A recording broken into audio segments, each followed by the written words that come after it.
Bonsoir, Daniel Eyangodjan est notre invité ce soir, président du syndicat des travailleurs du secteur aérien.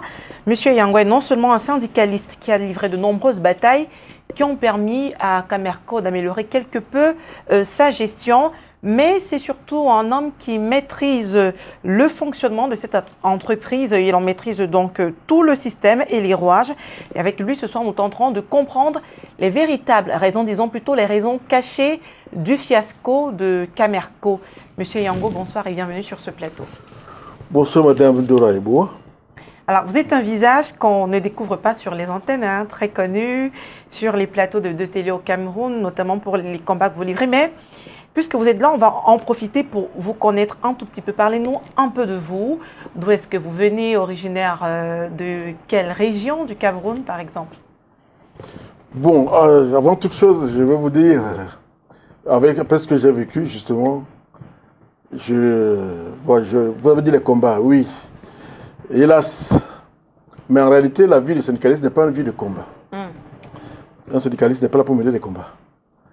Un syndicaliste des travailleurs, surtout. C'est un travailleur là pour essayer de trouver du travail et vivre de son travail. Maintenant, comme on le dit assez souvent, c'est un mouvement idéologique. L'ennemi du syndicaliste, ce n'est pas le patron, pas du tout. Le syndicaliste des travailleurs, son ennemi, c'est la pauvreté. Mais lorsque le patron se mue en vecteur de pauvreté, ici, effectivement, il est logique et il est prévu dans la mission du syndicaliste de défendre ses intérêts. On ne peut pas se laisser mourir. Et ici, souvent, eh bien, ça dégénère. La relation dégénère. En fait, c'est une dégénérescence. Ça dégénère en combat. Mais ce n'est pas dans la nature de la relation. Ouais. C'est une relation de partenaire. Dans le syndicat, c'est un partenaire social. Et en tant que partenaire, on doit aider le patron, n'est-ce pas, l'employeur, on doit l'assister. On a créé le syndicat pour que des spécialistes se mettent ensemble et voient comment ils peuvent aider à l'amélioration à la fois de leur quotidien, mais de l'outil qui les emploie. Voilà. Maintenant, ma vie privée, j'ai toujours, et ça a été respecté jusqu'ici, je ne sais pas si je vais tenir le coup, je n'aime pas en faire l'état. Je ne sais pas jusqu'où ça va. Je ne suis pas candidat à une élection. Oui. Je pense donc que je ne le serai jamais. Dans ma vie privée, je ne suis pas sûr qu'elle intéresse beaucoup de téléspectateurs. Oui. Non, alors, je suis pas sûr. On ne parle pas de votre vie privée, bon, hein, mais bon, vous, ouais, non, vous venez de quelque part. D'où je viens, c'est déjà privé. Je viens d'une CAM. Oui. Je suis à 100% Camois. Je suis précisément de Yabassi. Et précisément d'un village qui s'appelle Ndogmadje Nkomalang et de mère Ndogmachang. Voilà d'où je viens. Et je suis d'une famille nombreuse et voilà. Alors, assez jeune, je suppose qu'il faut continuer là. Oui, bien sûr. Comment ça se passe? Ça, il se passe donc que mon père s'est battu pour nous élever avec ma mère. J'ai grandi entre eux, en leur sein. Je n'ai pas été élevé. Donc, j'ai fait mes études avec tous mes frères et sœurs. On continue. Puis après, très rapidement, vers la fin du cycle secondaire, terminal, tout ça, on dit qu'on a besoin de jeunes à la Camer. Et c'est comme ça qu'on nous recrute à la Camerance. Voilà, je crois avoir dit rapidement. Oui, vous avez brossé pour l'essentiel de ma vie. Voilà. D'accord, parlez-nous de la Camer justement. Vous étiez certainement parmi les premiers employés à l'époque ou pas? Non, nous avions trouvé beaucoup. Oui. Il y avait déjà les anciens de l'Afrique qui étaient là, que nous avons trouvés. Nous arrivons dans les années 80. Nous avons trouvé les anciens de l'Afrique. Alors la Camerance, c'est pour ça qu'on dit souvent que quand on meurt jeune, on a perdu. Quand on vieillit, on a des difficultés sur un certain plan, mais sur un autre plan, on a beaucoup gagné. En connaissance, en expérience. J'entre à Camer et puis je découvre Camer un jour où, déjà, on fait beaucoup de stages, on fait beaucoup de formations à l'extérieur. À l'époque, on les faisait à l'extérieur. Et à l'époque encore, il fallait passer des tests pour aller à l'extérieur. Donc, nous faisons beaucoup de formations. La Camer avait beaucoup investi dans la formation. Moi, j'étais au fret aérien. Nous étions au fret. Hein. Et je découvre un jour où un de nos responsables était affecté ailleurs, à Yaoundé. Il dit devant un directeur que parmi les enfants qu'il a trouvés ici, cet enfant-là, il me pointe, je voudrais l'amener avec moi. Je ne vais pas le laisser ici. Et puis ce directeur, justement, M. Tchebi, Jean-Ernest, paye à son âme celui-là. Il lui dit, ah non, non, non, ça c'est les enfants que nous avons recrutés pour le siège. Et ils ne bougent pas d'ici. Alors comme ça, je faisais partie d'un programme. Je ne savais pas. Et je découvrirai que nous étions nombreux comme ça. Et malgré tous les problèmes que j'ai eus par la suite, j'en ai eu du fait de ces combats, comme on a appelé, personne n'a pu me bouger du siège de fret. C'était quelque chose, comme un esprit qui poursuivait. Donc, Camelance est une compagnie qui est créée en 1971. On a appelé ça un coup de tête. C'était faux. C'était pas un coup de tête d'Amadou Ahidjo. Le Cameroun était déjà une tête de ligne d'Air Afrique. Donc le Cameroun pesait un poids commercial, économique certain, considérable dans la compagnie multinationale africaine Air Afrique. Et puis, Ahidjo, le chef de l'État, estimait, je lis encore ça dans la Genèse, que je lis assez souvent, la Genèse. La Genèse parle de la naissance de Cameroun. Voilà. Oui. Et puis, le chef de l'État Ahidjo estime que les Camerounais n'occupent pas Air Afrique les fonctions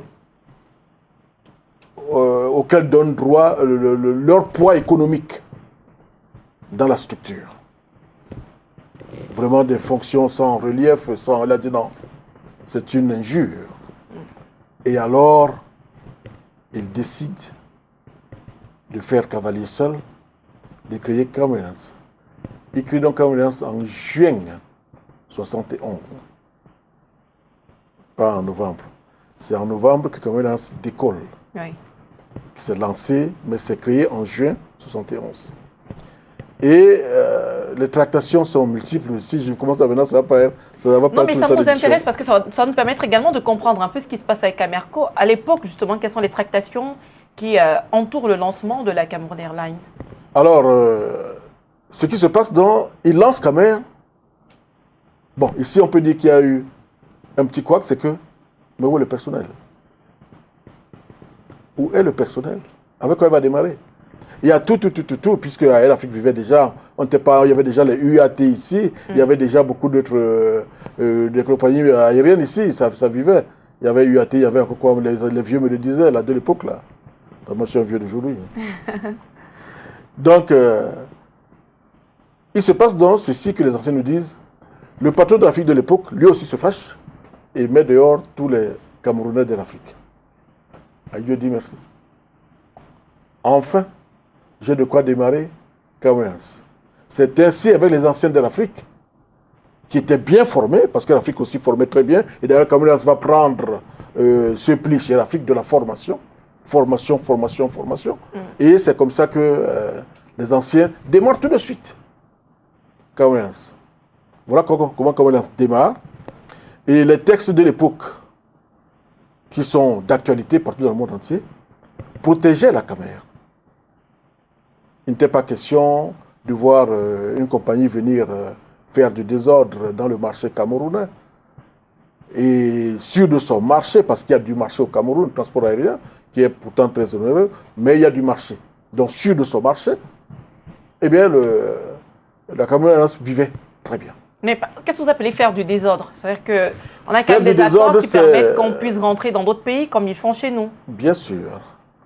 Je vais vous, sans vouloir me montrer comme un formateur ou instructeur, je vais vous réciter les principes qui régissent cette activité. Dans l'ordre, souveraineté, dualité, réciprocité, égalité, réglementation, autorisation. Quand on sort de ces principes, on est dans le désordre. Si vous venez chez moi 3 fois, je viens chez vous 3 fois. 4 fois, 4 fois. Si vous venez chez moi avec un avion qui prend 200 passagers, je viens chez vous avec un avion qui prend 200 passagers. Si vous avez l'avion qui prend 300 passagers, ben, tant pis pour vous, vous allez prendre 200 passagers. Voilà. Et ainsi de suite, et ainsi de suite. Dualité. Souveraineté d'abord, souveraineté, vous ne venez chez moi que parce que j'ai souverainement donné l'autorisation. C'est pour ça que ça l'a fait. Souveraineté, autorisation. On pouvait très bien dire que souveraineté. Souveraineté, c'est tout un programme. Oui. Donc ces principes étaient respectés au temps de Camões Airlines. Comme partout dans le monde entier jusqu'aujourd'hui. Vous ne veniez pas 11 fois au Cameroun quand Camões veut aller chez vous 4 fois. Sinon, eh bien dans ce cas-là, il se passait qu'il y a une négociation qui se fait avec ce qu'on appelle l'instrument désigné pour le transport aérien. C'est l'instrument. Le transporteur aérien, c'est un instrument de l'État. L'État, c'est l'État qui est propriétaire du transport de son aérien, de son ciel. Puis l'État dit, je cède une activité appelée transport à une entreprise que j'ai créée. Mais les propriétaires. Voilà. Donc, c'est donc l'instrument désigné de l'État pour le transport qui est partie prenante, intégrante dans ces négociations. Et ceci permettait une égalité, une réciprocité, égalité de chances. Il n'y avait pas une concurrence déloyale, comme c'est le cas aujourd'hui. Et comme ça a été le cas vers la fin de la Camer. Oui. Des lois étaient là pour garantir cela, comme ces lois sont toujours d'actualité ailleurs. Et des hommes également étaient là pour garantir l'application de ces lois. Oui, mais voilà. Qu'est-ce qui a changé justement? Est-ce qu'aujourd'hui, Camerco n'a plus droit de regard dans la négociation de ces conventions avec les autres compagnies aériennes, celles notamment qui viennent de l'extérieur? Ce qui a changé, une loi bizarre, appelée la loi sur l'aviation civile, cette loi vient en 1998. On l'a appelée la loi 98/23. En 1998, voilà une loi qui est votée, qui est promulguée, et qui donne à une structure appelée CCAA le droit, le pouvoir de négocier, de décider sur les fréquences de compagnies étrangères, de compagnies aériennes au Cameroun. C'est ici que Camões Airlines perd ce pouvoir contre toutes ses concurrentes.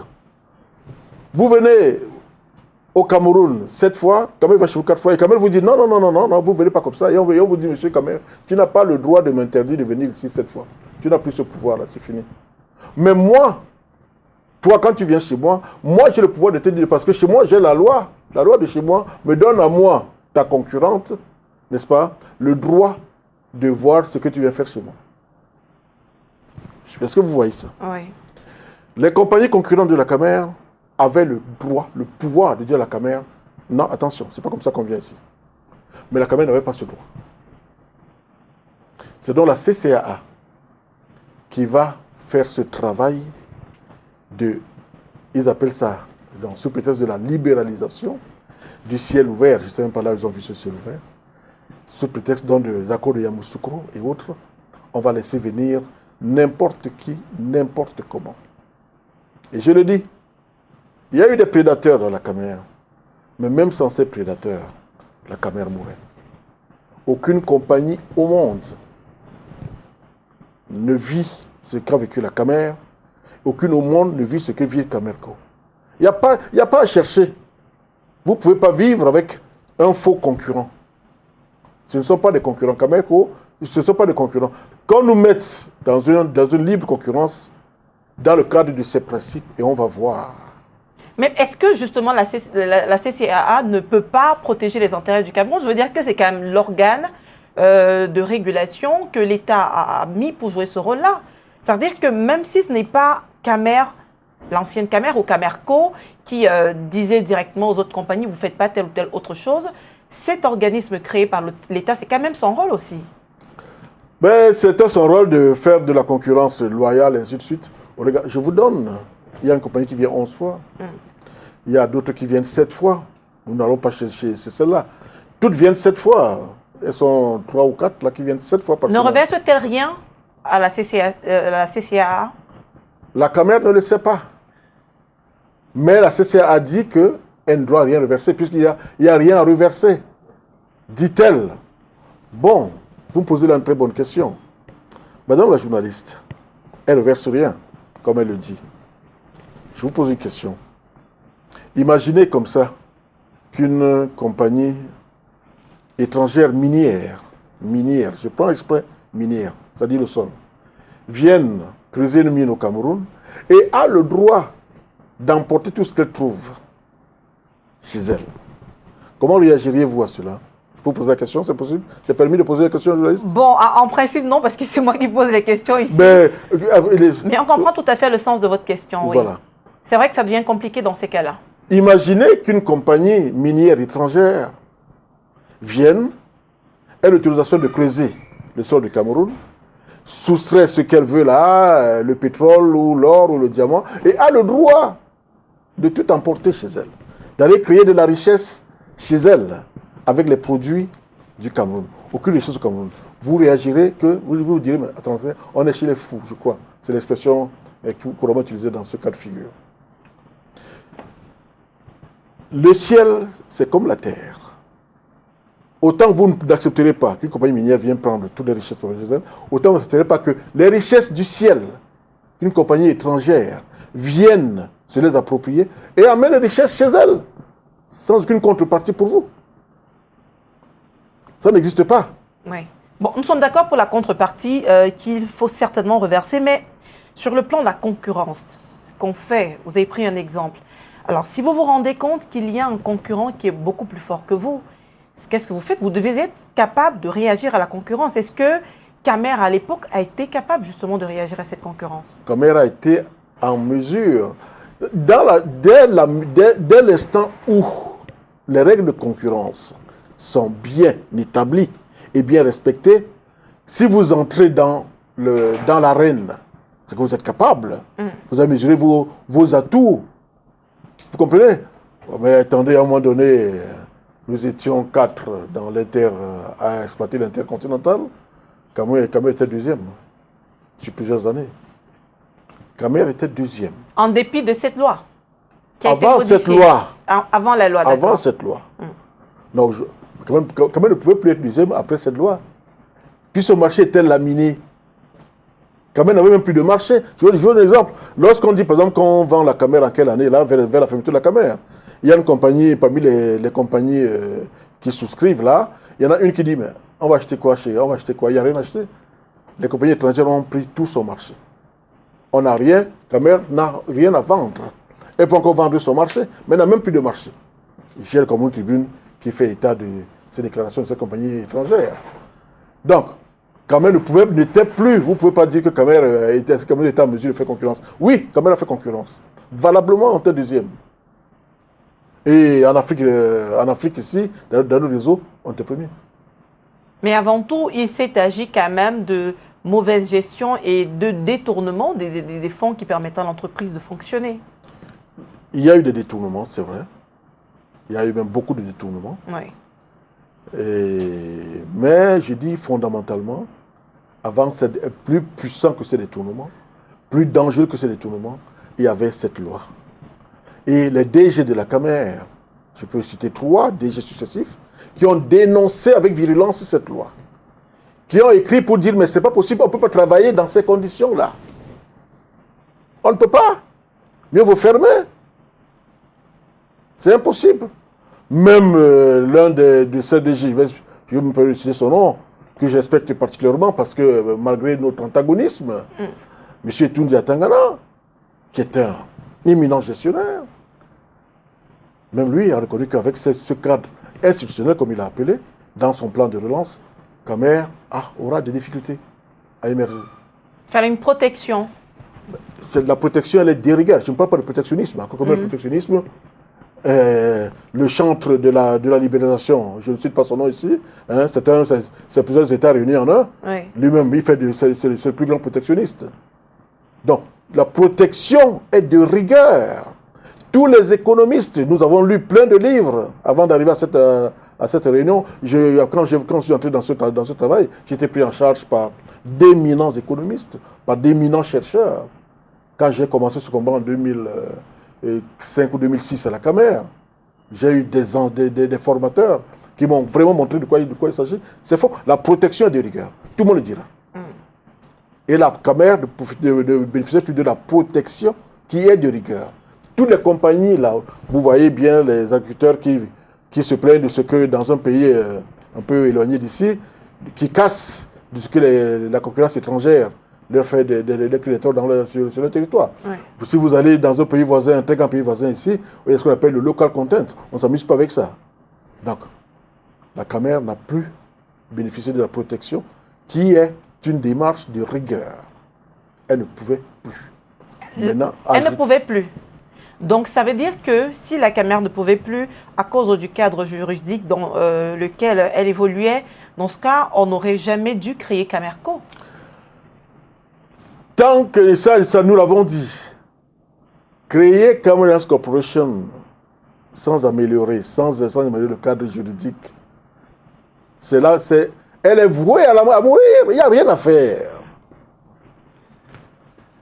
Vous ne pouvez pas, je vous dis, c'est un cas unique au monde. Et je défie quiconque, tous ces gens qui parlent de libéralisation, de venir me montrer une compagnie qui a l'environnement de la Camerco aujourd'hui et de la Camer vers sa fin. Il n'y en a pas, madame la journaliste. Faites vos enquêtes. Sous prétexte des accords de Yamoussoukro, on a laissé des compagnies venir prédater, permettez le barbarisme, je l'ai souvent dit une fois, venir créer combien là? Il y a des petits pays, il y a encore des petits pays, il y a des grands pays, géographiquement, démographiquement, économiquement. Donc, il y a des pays qui ont créé 3-4 compagnies de transport aérien du niveau 1. Alors que ces compagnies ne peuvent même pas avoir une compagnie de vol à la demande. Pourquoi? Sous le couvert des accords de Yamoussoukro, voisins du Cameroun, c'était leur marché là. Et parce que sur ce couvert-là, la CCAA les laissait venir. En 2000, comme elle fait en 2008, 2006-2007, j'apporte la preuve à certains hauts cadres de la CCAA, M. Machouma était DG, que les accords de Yamoussoukro ne disent pas ce que vous faites. Ah non, c'est quoi Yamoussoukro, président, on ne peut pas, vous voyez, il peut venir comme il veut. J'ai dit non, c'est faux. Les accords de Yamoussoukro précisent, il faut bien lire les attendus. Et ne bafouent pas les principes que je vous ai dictés tout à l'heure. D'abord, elle les rappelle. Pardon, il les rappelle ces accords-là. Il rappelle ces principes. Ils sont toujours là. Et ces accords prévoyaient le développement du transport aérien intra-africain. C'est-à-dire, vous prenez de Douala pour Ouagadougou, de Lomé, ex-Lomé pour Douala ou pour Brazza. Lorsque vous prenez du fret de Douala, vous passez par Lomé pour déposer hors du continent, ce n'est plus d'accord Yamoussoukro. Lorsque vous prenez du fret hors du continent pour déposer à Libreville, pour faire semblant de vous poser à Libreville et venir le déposer au Cameroun, qui a un vrai marché de fret aérien, c'est plus d'accord Yamoussoukro. Pas du tout, ça c'est le détournement de trafic. Et il y en a beaucoup? Mais il y en a beaucoup. Il y en a beaucoup. Vous me direz, mais la Camer n'a qu'à faire autant. Non. Tout le monde ne va pas faire ce désordre. Surtout, celui qui a un vrai marché n'a aucun intérêt à le faire. Sauf que la Camer n'a pas de vrai marché, et vous le disiez tantôt. Je parle du Cameroun. Oui. Camer, c'est le Cameroun. Oui. Celui, le Cameroun, comme le Cameroun qui a un vrai marché, n'a pas intérêt à se mettre à tricher. Vous trichez avec vous-même, finalement. Parce que les autres, ils trichent parce qu'ils n'ont pas de marché. Non, mais ça vous trichez avec les autres pays aussi. Comment ça? C'est-à-dire que comme ils négocient, que ce soit en Afrique, que ce soit à l'extérieur, pour pouvoir faire ce détournement de trafic, oui. Le Cameroun avait aussi intérêt à faire la même chose en se posant dans d'autres pays, par exemple. Mais ces pays n'ont pas de marché de transport aérien. Il y en a combien en Afrique qui en ont? On n'est pas nombreux. Le transport aérien de niveau. Attendez, hein. Beaucoup s'amusent à en créer quelques compagnies là. Non. J'ai été consulté plusieurs fois. Je suis l'un des rares qu'on a consulté qui ont dit Non, il ne faut pas dépenser votre argent pour rien. Dans la sous-région, par exemple, Oui, dans nous la sommes combien? À faire quoi? Du Avoir un transport aérien, marché, oui. du transport aérien de niveau 1, Oui. comme le Cameroun.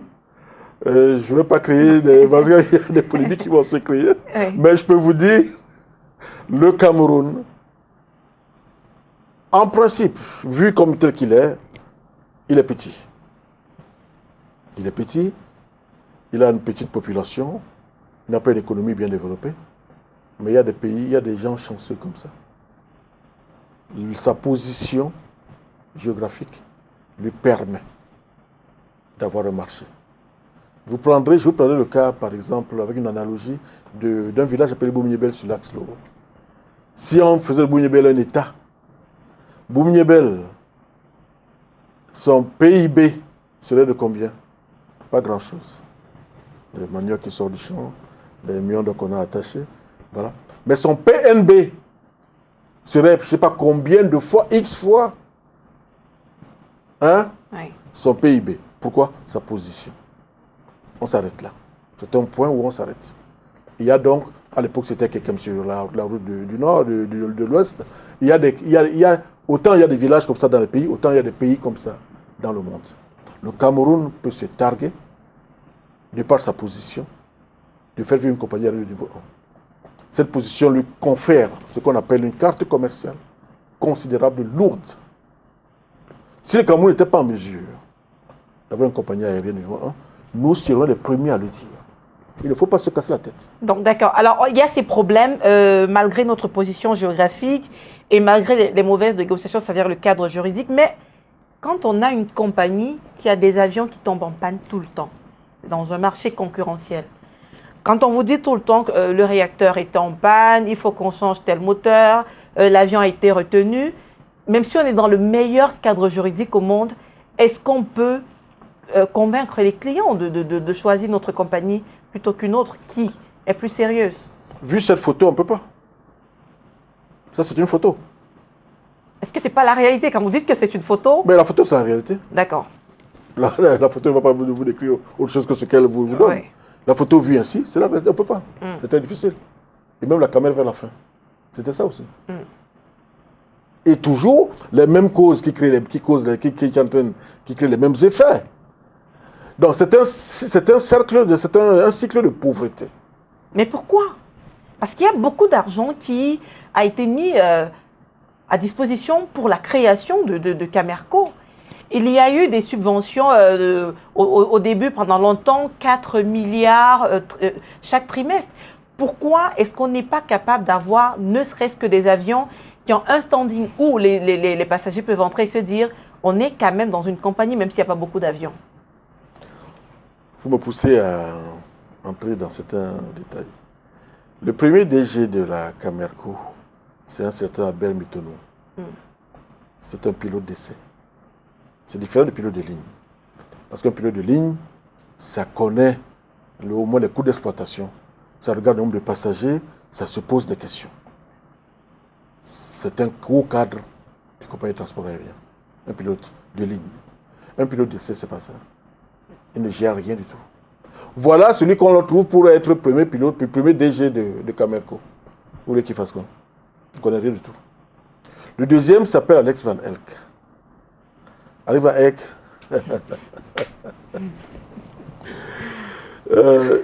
Madame la journaliste, je vous assure, pour nous, notre éducation à nous, qui nous amène à connaître la honte, nous sommes gênés quand on voit un individu comme Alex Van Elk. Je ne dis pas ça aujourd'hui, je l'ai dit plusieurs fois. Oui. Vous l'avez beaucoup combattu d'ailleurs à l'époque. Je n'ai pas combattu, je ne combats personne. Je ne lui combats. Non, vous, je luttais pour la bonne santé de la Camerco. Oui. Et vous pensiez que pour la bonne santé, il fallait qu'il parte? Je ne pensais pas, je le disais. Je le disais. Vous le disiez parce que Monsieur vous pensiez... Van Elk ne méritait même pas d'être chef de section à la Camer. Au Cameroun, si M. Alex Van Elk, que M. Comment il s'appelle là, M. Simigné, lorsqu'il cherche un DG, là, il dit j'ai la haute main sur la Camer, M. Simigné prend des candidatures et dit les Camerounais n'ont que des diplômes. Il a trouvé un homme d'expérience, il amène Alex Van Elk. Une honte pour ceux qui en ont le sens, la culture. Monsieur Alex Van Elk reçoit beaucoup de subventions. Mais c'était pour faire quoi? Pour lui poser la question. Il n'est malheureusement plus là. Ben, il n'est plus là parce qu'il a fui. Suivez bien, Van Elk n'est pas parti à la suite de la désignation de son remplaçant. M. Van Elk a fui ce pays. Avant lui, c'était M. Roy Harry Purcell qui avait fui. Qui est Roy Harry Purcell? Roy Harry Purcell, c'était le directeur financier de M. Alex Van Elk. Ce monsieur, d'après mes données d'information, a vu tellement de détournements qu'ils ont fait ensemble. Il a vu tellement d'impunité qu'il s'est dit non, c'est un piège qu'on leur tend. Cette affaire ne va pas bien finir. Il a fui. Il avait fui, comme on dit au quartier, il a fui tout seul. Oui. Le deuxième à fuir, c'était Alex Van Elk. Lui, il a attendu la plainte du syndicat avec l'aide d'un avocat, M. Maître Kengoum, du cabinet Kengoum, qui nous a tenu la main gratuitement. Ça peut se faire quand même. Merci encore. À la suite de cette plainte-là, M. Alex Van Elk a fui. Cette plainte était fondée sur un rapport du commissaire de compte qui ressortait les détournements de fonds publics opérés par M. Van Elk et son équipe. Détournement de fonds publics. Donc, les subventions, elles allaient où? Le troisième directeur général, c'est M. Mathis Boitienne. M. Mathis Boitienne était directeur, était d'abord consultant sous M. Van Elk, ensuite recruté comme directeur technique. On l'appelait directeur de la Camerco. Il était le patron de beaucoup de contrats. Monsieur Mathis était déjà convaincu de beaucoup de détournements quand il est directeur technique. Monsieur Mathis va démissionner parce que monsieur Mbozo, DGA, noir, lui a laissé une demande d'explication. Il a demandé à monsieur Van Elk d'annuler ça. Van Elk n'a pas pu le faire. Il a dit vraiment là, il ne peut pas supporter cette humiliation. Il est parti. Il est parti et après lui, M. Van Elk va fuir, longtemps après. Et M. Mbozo assure l'intérim, mais il est DGA. Et à Yaoundé, nous avons tous suivi le film des tractations du réseau qui a nommé Van Elk. Il fallait faire revenir Mathis. On est passé par un semblant d'offres, n'est-ce pas, après la candidature. Oui. Mais nous tous, c'était sur c'était sur STV ici, que le professeur Boya Manassé, qui avait fait ses propres enquêtes, avait déclaré ici que cet appel à la candidature est factice. En réalité, on veut nommer Mathis. Et le profil qui était défini était le profil qu'on était en train de fabriquer à Mathis à l'hôtel Hilton. Oui. Mathis, malgré ce lourd passé, va être nommé DG de Camerco. Ici, en républicain que nous sommes, le chef de l'État a nommé quelqu'un, nous les laissons faire. Peut-être qu'il peut changer. Mathis n'avait jamais changé. Il était revenu avec la même mission, les mêmes intérêts, c'était pour voler de l'argent. Et j'aurais pu vous montrer ici un contrat, mais je peux vous en parler. C'est un contrat qui met les pilotes à la Camerco. C'est d'une société un peu... elle est européenne, cette société. Cette entreprise, ce contrat, vous le lisez et vous voyez que dans ce contrat, on a volé 1 milliard. Là, ce contrat est là. Je le détiens. Je ne suis pas seul à le détenir. Il m'a été donné à Yaoundé, entre autres contrats. Et M. Mendouga, que je cite sur ce plateau de télévision, m'a montré, il ne me l'a pas remis cette fois-là, un contrat où M. Mathis Boitienne, pendant qu'il était directeur technique, avait signé à gauche comme prestataire et à droite comme directeur technique à Merco. Sur le même contrat? Oui. Les deux. Ah, j'ai supplié qu'il me donne ce contrat, il n'a pas jamais donné. Il est parti à la retraite. Et je lui ai dit, maintenant que tu pars, donne-moi ce contrat. Il m'a dit non, non, il avait laissé ça, comme on va me donner. J'ai marché derrière les hauts cadres du ministère des Transports. Ils ne me l'ont pas donné. Moi, je comprenais par la suite, avec les ramifications de ces réseaux, qu'on avait préféré protéger Mathis. Donc voilà le Mathis qu'on va nommer DG. Que pouvait-il faire? Il n'avait jamais rien géré, lui non plus. Il s'agit sur des gens qui n'ont jamais rien géré. Oui. Et qui ne sont pas honnêtes. Qui ne sont surtout pas honnêtes. Alors, on nomme M. Botoedimo, d'abord DGA. Quand M. Botoedimo, c'est très important. Quand M. Botoedimo est DGA, le ministre délégué au transport nous reçoit à la suite d'une audience que nous avons demandée. Il devait y avoir tout le staff managériale de la Camerco. Et tous les syndicats, nous étions là, tous les syndicats étaient là. Et Kedi, et Simi, et Yango, Mambingo, Madame Kembene Tchoukwalidi. Et nous étions là, nous tous. Avec tous les dirigeants de la Camerco, sauf les Européens qui n'étaient pas venus. Oui. Ils ont méprisé. Première convocation, ils ne sont pas venus. On l'a renvoyé à la semaine d'après pour qu'ils puissent être présents. Ils n'étaient toujours pas venus. La réunion s'était retenue. Et le délégué nous avait dit, ces gens ont fait environ 150-170 contrats, dont une centaine sont fictifs. C'est-à-dire que vous voyez, entre Camerco et établissement ABC, tel contrat a été passé. ABC n'existe pas. Mais tous les mois, le contrat ABC est payé. Avec une telle situation. Que voulez-vous que vous faire? Où peut aller cette compagnie? Alors, elle a d'un côté le cadre juridique qui est contre elle, Oui. de l'autre côté des DG, qui, avec des dirigeants qui les protègent, qui n'entendent pas faire que ça marche. M. Boto était DGA à cette époque, il était présent à cette réunion. En tant que citoyen camerounais. On pense qu'il aurait pu faire quelque chose. Il est nommé DG. Il a la mission express de réviser ses contrats. Il ne le fera pas. Et pourquoi? Ben, vous le posez la question. Je ne peux pas répondre à sa place. Oui, parce que pour les autres, vous avez quand même dit qu'ils étaient dans ce réseau-là. Est-ce que, d'après vos informations, M. Mboto Edimo faisait également partie du même réseau? Je ne peux pas le certifier avec force. Je ne peux pas le dire avec force. Mais M. Mboto, loin de réviser ses contrats, va en prendre un autre tout aussi mauvais. Tout aussi mauvais.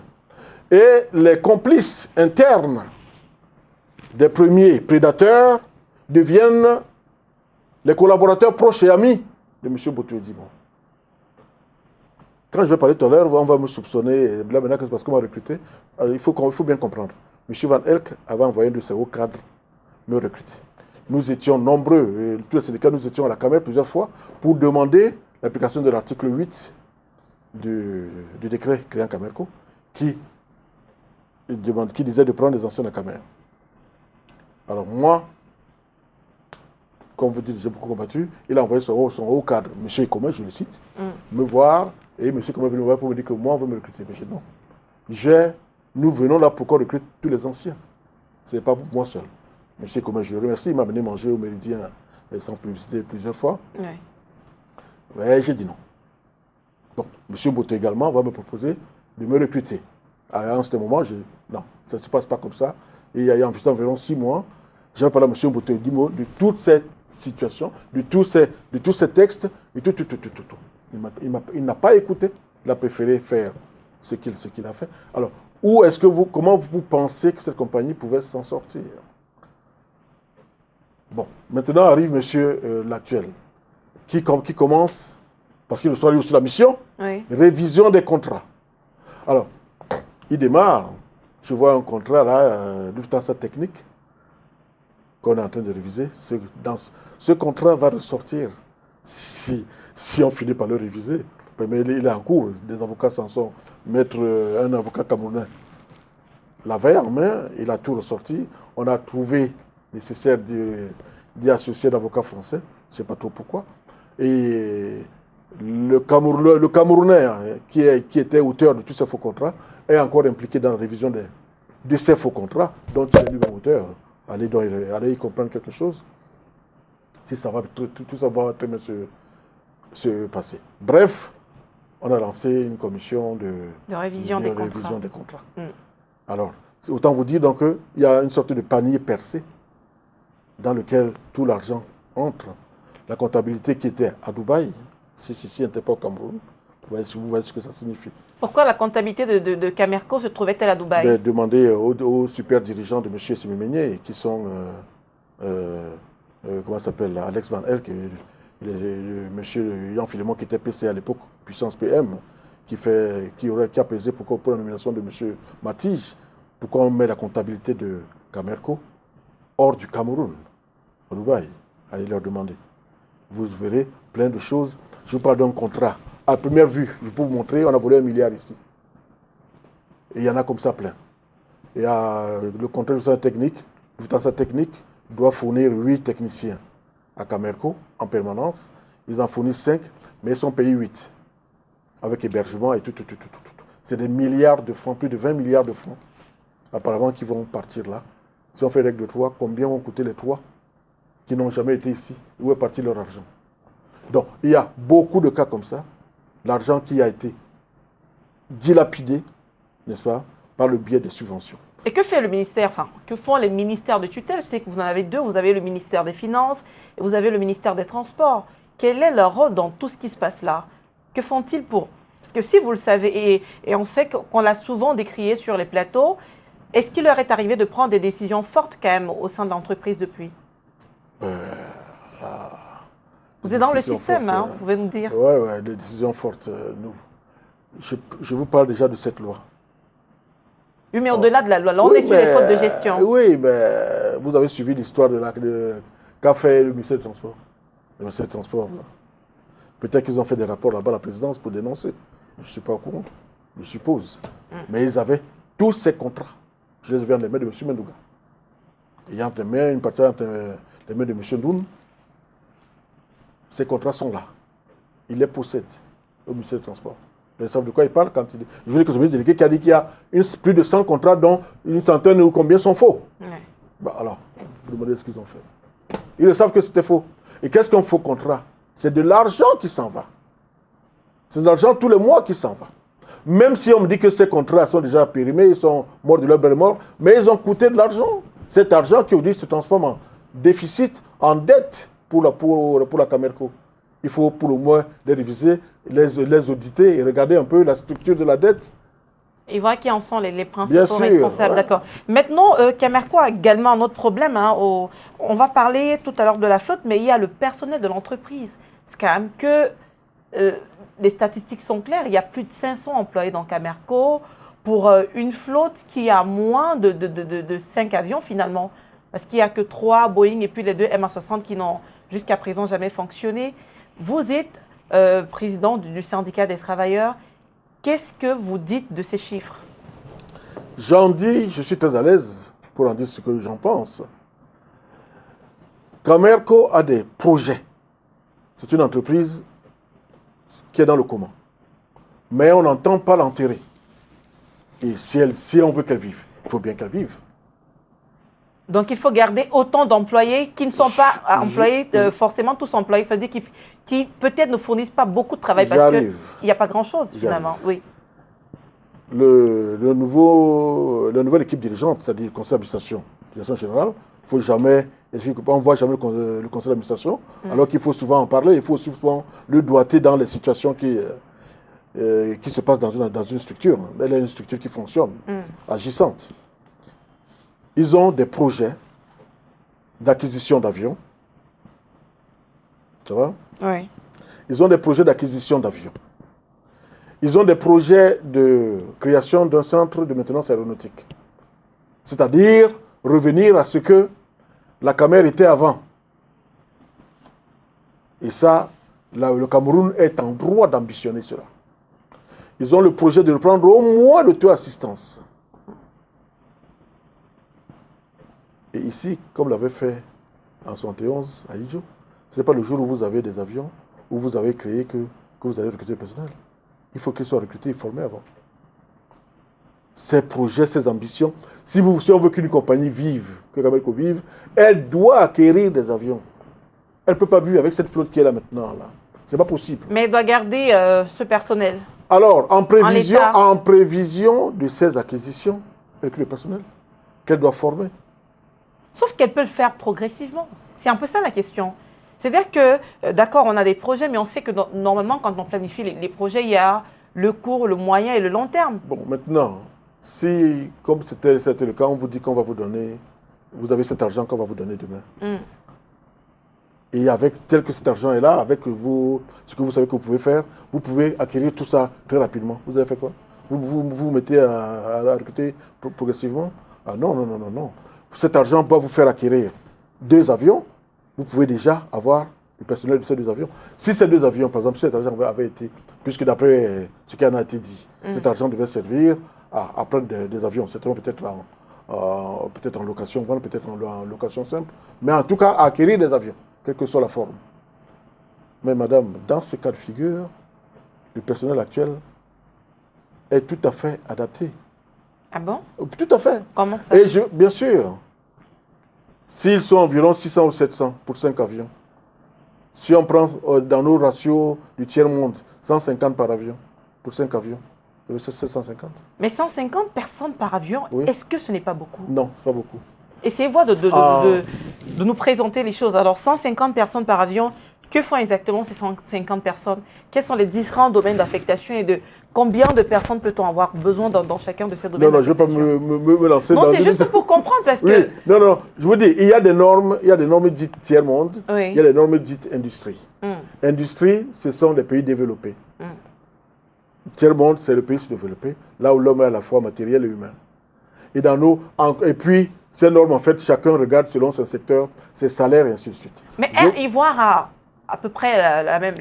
sa flotte est meilleure encore que celle du Cameroun, mais elle a moins de 200 employés. Ils ont combien d'avions? Ils en ont 4 minimum. Quel type d'avion?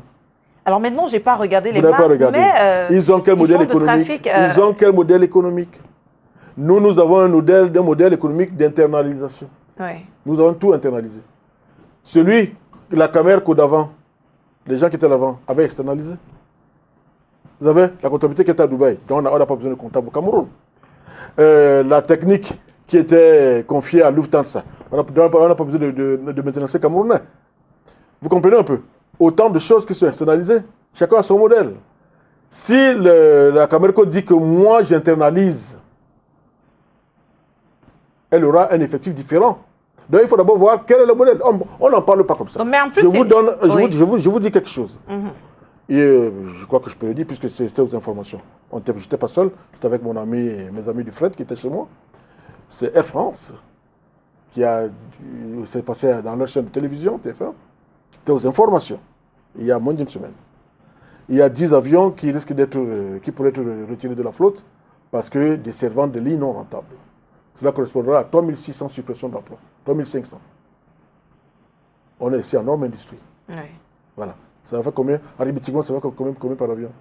350. Oui. Bon. Donc, chacun, mais pourtant, on est en norme industrie. C'était aux informations, je n'avais inventé, je n'étais pas seul. On était au moins 4 chez moi. Donc, chacun a son modèle. Comment ça s'appelle? Roi et Maroc, ils sont peut-être à 90 ou 100 par avion. Norme industrie, c'est vraiment du top. Ici, au Cameroun, venir faire moins de 100 par avion, aujourd'hui ici, franchement, je ne sais pas. Quel est ce modèle? J'ai suivi vos explications, mais c'est vrai que j'ai toujours pas réussi à comprendre pour une entreprise qui ne marche pas vraiment, pourquoi on a besoin d'autant de monde, même si ce qu'on aime en tant que Camerounais, c'est de voir que elle ne marche pas, mais elle ambitionne de marcher. Mais quand? D'accord, c'est là donc peut-être que la question peut se poser. Quand est-ce qu'elle ambitionne de le faire? Enfin, je veux dire l'ambition, mais quand est-ce qu'elle va marcher? Ça c'est donc la question à poser aux dirigeants, à tous les dirigeants. Vous pensez qu'elle va marcher un jour, vous, personnellement? Soyons clairs. Tout part, nous sommes dans une entreprise commerciale, tout part du marché. Pourquoi voulez-vous que sur le Macabo de Yaba s'y passe sur le marché et que la terre est fertile et que le Macabo est cultivé? Pourquoi ne voulez-vous pas que j'espère un jour vendre mon Macabo? Pourquoi? Non mais... Pourquoi ne voulez... Je veux dire que tout le monde, quand il met sur pied un business, espère qu'il marche. Maintenant, c'est une chose que d'espérer ou de rêver que ça marche.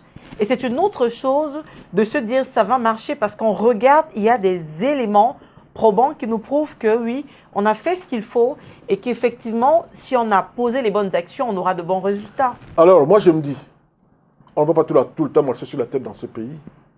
Un matin, on va marcher sur les pieds. Cameroun Airlines a bien marché. Ce n'était pas la magie. Ce n'était pas un contexte différent sur le plan commercial de celui d'aujourd'hui. Je vais vous dire quelque chose qui a changé et qui me fait comprendre que ça va marcher. Ça a été très très dur. Mais le gouvernement a changé la loi 98/23. Cette loi qui tuait la Camer et qui tuait Camerco. Cette loi a changé. Elle a été abrogée par une autre loi, 2013/010. C'est cette loi qui est en vigueur aujourd'hui. Cette loi ne donne plus à la CCAA le pouvoir qu'elle avait avant. comprenez? Ici, rien qu'avec ça, si maintenant les textes qui vont suivre, qui sont des textes d'application de cette loi, qui vont sortir, respectent la position, le statut de la Camerco, rien qu'avec ça, je peux vous garantir, et oui, mais évidemment, ce n'est pas tout, il faut une bonne gestion. Rien qu'avec ça, je peux vous garantir que dans quelques jours, là, Camerco va changer de physionomie. Et vous avez parlé des directeurs, hein, et quand on parle de marché, j'ai envie de vous poser la question sur la gestion. C'est depuis juin 2014 que le nouveau directeur est en place. Et donc, vous qui êtes dans la maison, j'ai envie de vous demander, déjà, comment est-ce que lui, il a fait pour vous convaincre de revenir quand les autres ont échoué? En fait, ce n'est pas lui directement. Je peux le dire clairement, c'est le PCA que j'ai vu à l'œuvre quand Mboto était DG. On a eu quelques entretiens, parce que c'est lui qui dit à Mboto Edimo, quand M. Mboto est DG, je crois qu'il est PCA de Mboto Edimo, il est le PCA de M. Mboto Edimo, nous sommes à l'hôtel Méridien, quand il dit à M. Mboto Edimo de reprendre les anciens, c'est lui qui le lui dit, quand il venait d'être installés tous les deux, de reprendre les anciens de la Camer. M. Mboto ne le fera pas. Ah, il a donné sa vision, et ainsi de suite. Ça m'avait intéressé. Donc, nous avons eu des contacts, plusieurs contacts. En fait, c'est à partir de lui que je suis convaincu que l'équipe a cette même vision, veut faire du sérieux. Et c'est ainsi que je signe mon retour, pour ce qui est de mon cas particulier. Oui. Voilà. Et aujourd'hui, quelle appréciation faites-vous après un an de la gestion de M. Nana Sandjo? Monsieur Nana Sandjo trouve un contexte très très difficile. Et je ne vais pas parler toujours de monsieur, je vous l'ai dit tout à l'heure, je suis cohérent, du directeur général. Je parle de tout le conseil d'administration. Oui, mais vous avez parlé, je voudrais quand même qu'on parle de sa gestion, parce que en même temps, on a parlé de la gestion des autres. Hein. D'accord. Donc pourquoi est-ce qu'on ne parlerait pas de la sienne? Il fait donc la révision des contrats. Oui. Et puis, depuis un moment, on parle de... Il est en train de rattraper la comptabilité, qui est revenue maintenant au Cameroun. Oui. Il y a rattrapage de la comptabilité. Et là, il y a ce qu'on appelle IOSA. Nous allons, je crois que d'ici la fin de la semaine, ou la semaine prochaine plus tard, parce que IOSA a travaillé, il était déjà venu en début. Et puis, dès qu'il s'est installé, IOSA est arrivé. IOSA, c'est quoi? C'est un audit opération de sécurité. Si vous entrez dans IOSA, vous pourrez maintenant entrer dans IATA. Et entrer dans IATA, vous pourrez jouer, comme on dit, je l'ai dit dans les mêmes termes, dans la cour des grands. Et ça, c'est très intéressant. Quand même que ce soit une petite compagnie qui va juste vendre des billets, des petits sauts de puce, on pourra signer avec de grandes compagnies, entrer dans de grands groupes. Ce sera formidable. D'accord. Donc, ça, c'est ce qu'il est en train de faire. J'ai dit ce que les autres n'ont pas fait, j'ai dit ce que lui, il est en train, ce qu'ils sont en train de faire en ce moment-ci. Oui, et qu'est-ce qu'il n'a pas fait, lui, qu'il aurait dû faire en un an aussi? Ben, très rapidement, il fallait réviser les contrats. On dirait qu'il y a quelque chose qui le bloque dans cette affaire. Très, très rapidement, il fallait réviser les contrats. Il fallait les auditer. Il fallait faire un état des lieux assez lucide. Il aurait vu que le cadre institutionnel ne lui permettait pas de se déployer. Une étude peut être faite là-dessus, ce n'est peut-être pas tard. Très rapidement, ça, il aurait pu le faire. Il a lancé la zone de contrat, c'est vrai, il l'a lancé au moins. Mais la vitesse, à mon sens, n'est pas la bonne. D'accord. Mais vous trouvez qu'il a le meilleur charisme de... Je ne dis pas qu'il est bon, je ne veux pas trop m'étaler. Bien sûr, par rapport, je viens de citer, les bases sur lesquelles j'avais parlé des autres, à partir des mêmes bases, mais je crois qu'il a quelques points de plus que les autres. D'accord. Alors maintenant, on parle de la flotte de Camerco. On réalise qu'il n'y a pas beaucoup d'avions. On a donné les chiffres et des avions qui sont en panne tout le temps. Comment expliquer le fait que les avions de Camerco, qui somme toute ne travaillent pas beaucoup, sont en panne tout le temps?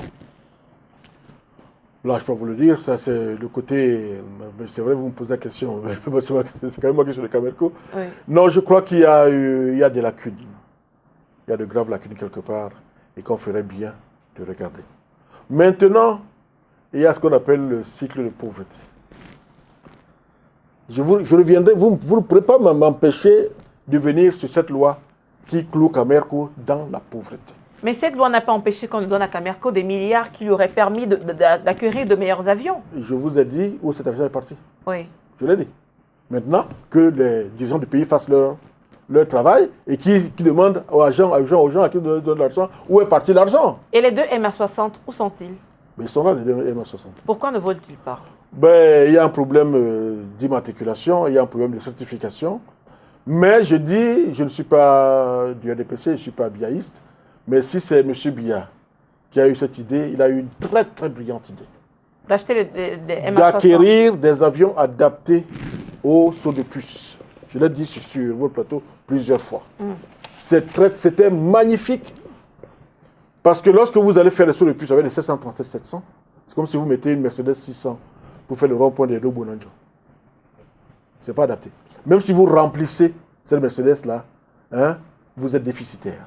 Et combien de temps est-ce que ça peut prendre, hein, parce que vous êtes un professionnel du secteur, pour certifier un avion pour que plusieurs mois après qu'on... Le problème ici, c'est que l'immatriculation avait déjà été faite armée, alors que l'avion était Camerco. Et ça ne se commence pas comme une voiture qu'on va changer ensuite. Mais pourquoi? Puisqu'on nous dit dans les contrats clairement que ces avions, il y en a qui sont partis, qui étaient destinés à l'armée, mais ceux-là étaient destinés à Camerco. Pourquoi les a-t-on immatriculés armée? Là, proche, vous aurez non, essayer de laisser. Avant que vous ne vouliez pas répondre. Hein. C'est pas que je peux répondre. Oui. Nous allons tous nous poser cette question. Ici encore, c'est les hommes. C'est les hommes qui sont le problème. Comme dans beaucoup de cas. Tout était clair si les avions étaient acquis pour Camerco. Pourquoi les attendent? Donc, qu'est-ce qui s'est passé? Qu'est-ce qui s'est passé? Et qu'est-ce qui se passe avec les 25 milliards? Puisqu'on en a à se poser des questions. Voilà. Donc, l'entreprise fait son plan. Il dit, si j'ai 25 milliards, je me déploie. J'acquiers ceci, j'acquiers cela, je fais ceci. Nous avons tous vu à la télévision. La signature de la convention. Tout. Oui. L'argent ne sort pas. Pourquoi? Ben, je ne sais pas. Je ne peux pas vous le dire. Il faut demander aux membres du gouvernement, parce que c'est là-bas, chez les membres du gouvernement, que c'est bloqué. Pourquoi ils ne veulent pas qu'on donne cet argent maintenant, alors que tout était signé? Est-ce que ce n'est pas parce qu'on a demandé à Camerco de produire un bilan de ses comptes pour voir comment fonctionne l'entreprise? Madame la journaliste, au moment où on signe l'accord d'un prêt, je ne sais pas si on se comprend. On signe que je vous accorde le prêt, c'est qu'on a rempli toutes les conditions. C'est après comment on va demander d'autres conditions. Vous avez vu ça, vous? Vous avez souvent vu ça, vous? En tout cas, moi, je n'ai jamais vu ça. Ça peut être une illumination de dernière minute, c'est-à-dire qu'on se dit, je n'ai jamais on vu a ça. tellement envie de sauver l'entreprise, mais il y a peut-être un détail important qu'on a laissé. Je n'ai jamais vu que l'on a signé tout. C'était très laborieux, arriver à cette convention. C'était un travail long. C'est pas quand ça se signe que ça a commencé. Oui. Ça a duré de longs mois. Alors, pourquoi maintenant, quand on signe, on ne libère pas? Alors là, franchement, cette illumination, c'est une illumination d'illuminatus. D'accord, donc cet argent, d'après ce que vous nous dites, n'est pas donné. Et là, on a difficilement les raisons. Ça prouve quand même qu'il y a un désaccord entre l'État et Camerco. Oui, ce qu'on appelle vraiment l'État, tout le monde c'est l'État, Camerco c'est l'État aussi. Oui. Donc, dites certains membres du gouvernement. C'est comme ça que moi je présenterai ça. Oui. Certains membres du gouvernement, je ne sais pas dans quelle logique ils se trouvent, et ben, ce sont eux qui savent pourquoi.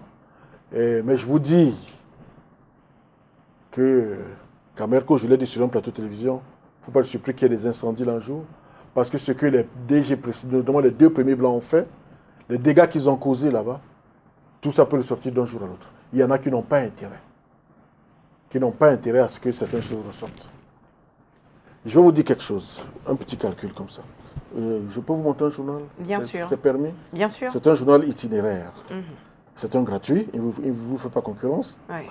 Qui parle de beaucoup de choses. Il est spécialisé transport et tourisme itinéraire. Quand je vais vous le laisser, vous pourrez vous imprégner de ce que c'est que ces accords aériens et puis beaucoup de choses. Je vais vous parler par exemple de la 5e liberté qu'on a accordée à Emirates. En 2 secondes. Une pareille 5e liberté accordée à Emirates, c'est pour faire quoi? C'est pour tuer Camerco. Pendant ce temps, il y a notre groupe qui dit de ne pas donner les 25 milliards à Camerco, mais de les donner à une compagnie privée. C'était ça. C'était ça. Ne donnez pas ça à Camerco, donnez ça à une compagnie privée. Donnez ça à une compagnie privée. Compagnie privée pour faire quoi? Ben, pour faire le transport domestique. Oui. Donnez pas ça à Camerco. Donnez ça à une compagnie privée qui a fait domestique. Et le texte, la lettre de ce monsieur désigne la compagnie privée dont il est question, une relation personnelle à lui, un fonctionnaire. De l'autre côté, on donne la cinquième liberté. Déjà depuis, ce n'est pas aujourd'hui que ça commence. C'était la mise à mort de la Camerco. Cinquième liberté de Emirates. Emirates, qui vient ici en cinquième liberté, c'est-à-dire que Emirates va faire ici sa base commerciale. Quand on connaît la puissance financière de Emirates, vous ne pourrez pas. Air France avait lutté contre la cinquième liberté de Emirates. C'est dit dans ce journal, vous allez le voir, c'est itinéraire. C'est dit là, vous allez voir comment Air France a combattu la cinquième liberté de Emirates, a dénoncé. Ça se dénonce partout. Mais c'est passé ici, c'est en train de se passer. J'espère que nous allons réagir de façon adéquate. Mais est-ce que c'est une mauvaise chose en soi qu'on confie aujourd'hui le transport domestique à une entreprise privée? En soi, l'État, comme on l'appelle, l'État est libre de choisir, de confiner, de dire que la Camerco va faire le régional et l'intercontinental. Le domestique confié à... Mais je suis le transport aérien, vous avez dit que je suis le transport aérien. Je suis le transport aérien, madame la journaliste. La mission, le transport aérien domestique, même dans le pays développé, est, comme on le dit vulgairement, politique. C'est du social. C'est très difficile de faire des tarifs adaptés. C'est-à-dire, ça coûte tellement cher que les nationaux n'ont pas le pouvoir d'achat nécessaire pour acquérir un billet d'avion du Soudan 1637 Boeing de Douala, par exemple à Garoua ou à Maroua ou à Ngaoundé ou à même à Yaoundé. C'est ça très très difficile. Donc, l'État est obligé d'intervenir pour subventionner ce réseau. Et c'est l'État qui est légitime pour défendre l'intérêt, assurer et défendre l'intérêt général. Confier en compagnie privée, le privé est là pour chercher du bénéfice. C'est très compliqué. Mais ils sont puissants qu'ils le fassent. À la fin, à la bord de la Camer, on a pris tout maille pour le faire. Ça n'a pas marché. C'est l'État et l'État seul qui peut assurer cette liaison-là. D'accord. Et aujourd'hui, il y a beaucoup d'experts qui pensent que Camerco est une entreprise beaucoup trop politique et les exemples que vous citiez tout à l'heure le prouvent assez bien. Hein. Il y a une grosse mainmise de certains membres du gouvernement dans la gestion de Camerco. Donc ces experts pensent qu'aujourd'hui, la meilleure chose qu'on puisse faire, c'est tuer complètement la Camerco et créer une compagnie commerciale indépendante ou alors tout simplement ouvrir le capital pour que Camerco arrête d'être l'entreprise de l'État, mais que ça devienne une entreprise purement commerciale. Qu'est-ce que vous en dites? Mais Camerco est déjà commercial. Camerco est commercial. Camerco fait quoi? Camerco n'est pas une société politique, c'est pas une société de bienfaisance. Mais dans la gestion, c'est ce qui se passe. Mais écoutez bien, il ne faut pas que ces experts, je ne sais pas de quelle expertise ils ont, où ont suivi leur formation. Là où j'ai fait mes formations dans ce domaine-là, je dis il ne faudrait pas se laisser tromper par les pays occidentaux qui vous parlent de compagnies aériennes privées. Madame la journaliste, le transport aérien de niveau dit 1, c'est-à-dire vol programmé, vol machin, je pars demain à 10 heures, quel que soit. Madame, c'est très difficile. C'est l'affaire des États.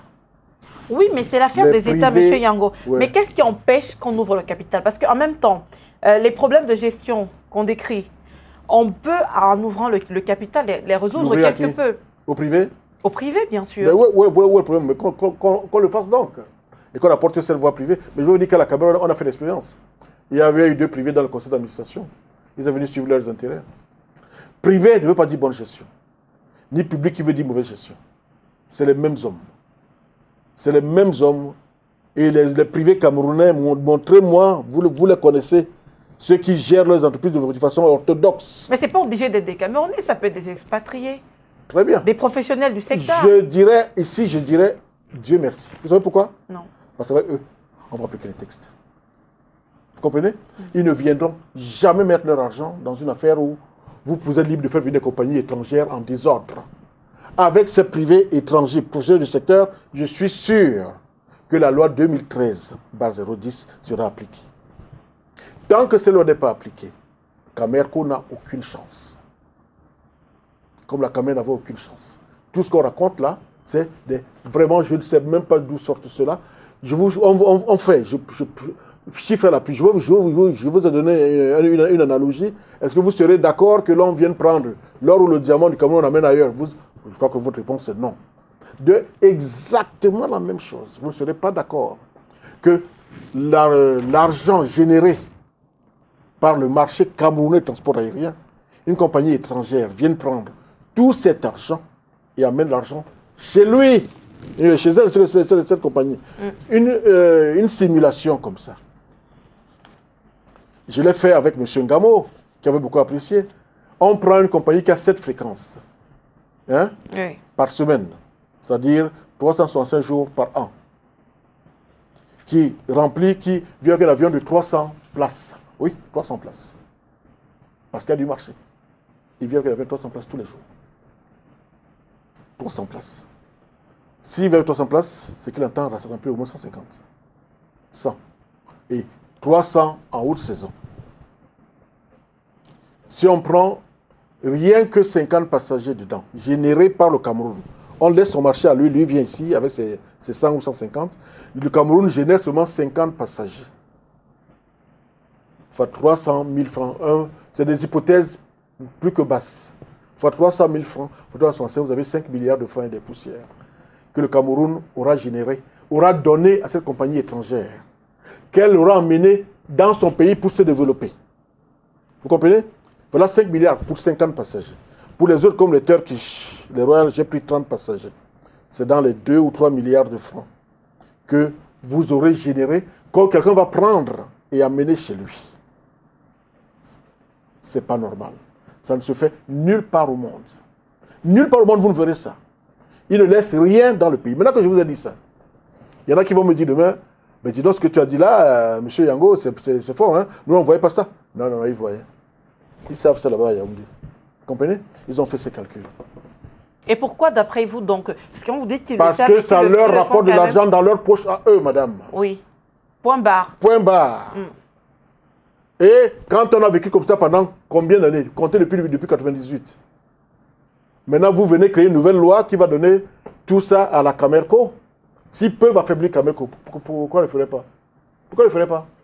Puisque rien ne les empêche de le faire. Ils sont tout puissants, ils le font. Je vais vous donner un cas, et c'est comme ça. Je vous prends 50 passagers seulement générés par le marché camerounais par jour pour cette compagnie-là. Oui. Et ça, c'est des hypothèses, je dis, ridicules, risibles, plus que basses.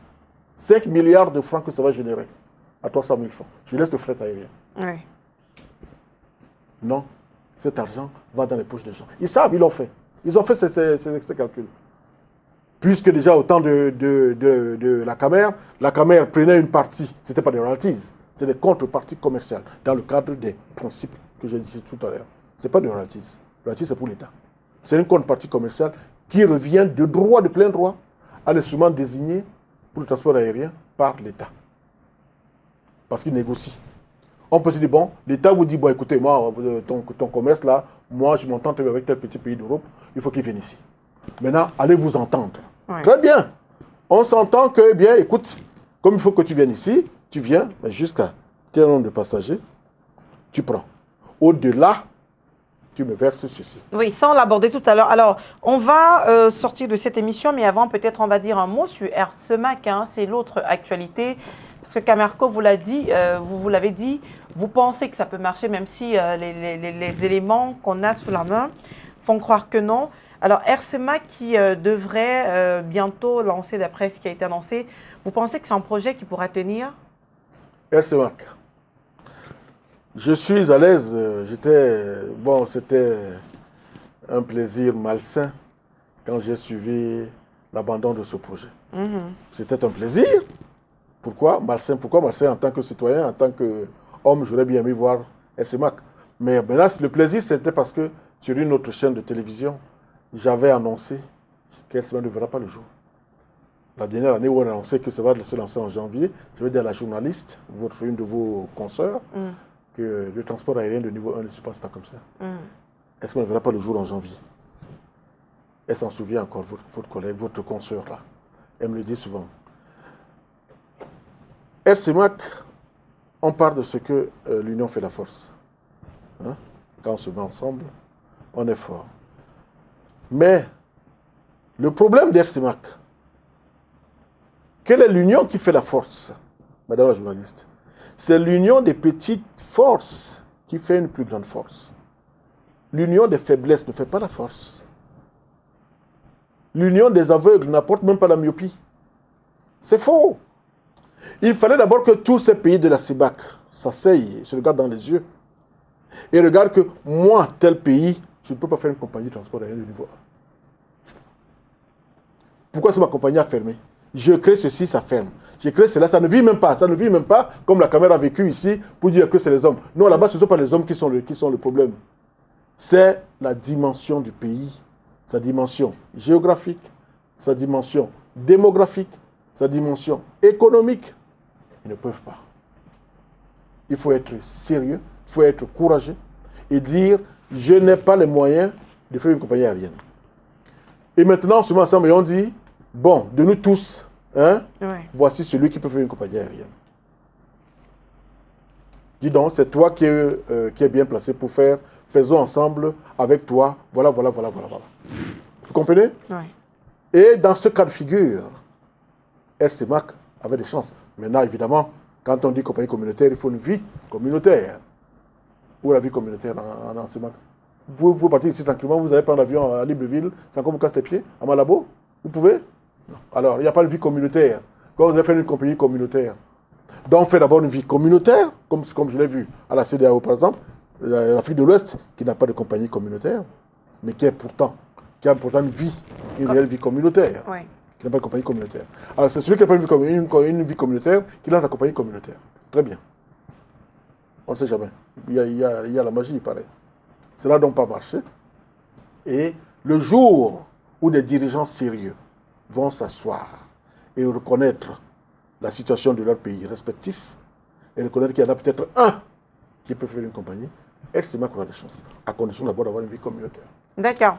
Merci, Monsieur Yango, d'être venu sur ce plateau. On en a appris beaucoup, hein, notamment sur la manière souterraine dont cette entreprise fonctionne, la gestion des différents directeurs généraux. On a peut-être aussi pu en apprendre un peu plus sur la distraction des fonds, parce qu'on se demandait bien où va tout cet argent qui est accordé à Camerco. Merci.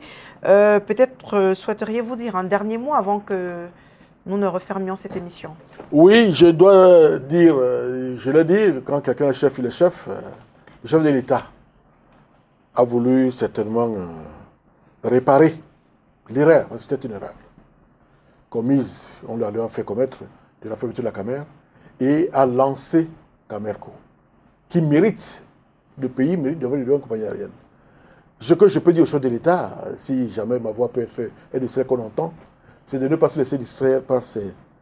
Mais qu'on fasse un travail approfondi, sérieux. Il a déjà sorti une loi. Ah, cette loi, à elle toute seule, donne à Camerco des chances de vivre. À elle toute seule. Maintenant, il faudra peut-être l'accompagner par d'une bonne gestion. Mais cette loi, à elle toute seule, donne à Camerco des chances de vivre. Camerco a le droit, le pays de Cameroun a le plein droit économique et commercial de rêver d'une compagnie aérienne de niveau 1. Parole du syndicaliste. Ce ne serait pas le cas, je le dirais aussi. Oui. Mais c'est le cas. Parole du syndicaliste, hein, qui, lui, œuvre plutôt pour la sauvegarde des emplois, finalement. Non. Pourquoi, de toute façon, pour que ces emplois soient sauvegardés, oui. il faut que l'entreprise vive. Oui. Pour qu'elle vive, il faut qu'elle soit viable. Si elle n'est pas viable, ce n'est pas la peine de rêver. D'accord, merci. Voilà, c'est la fin de cette émission. Je vous remets itinéraire. Oui, merci. On se retrouve très bientôt sur les antennes de STV. Passez une très bonne nuit. À bientôt.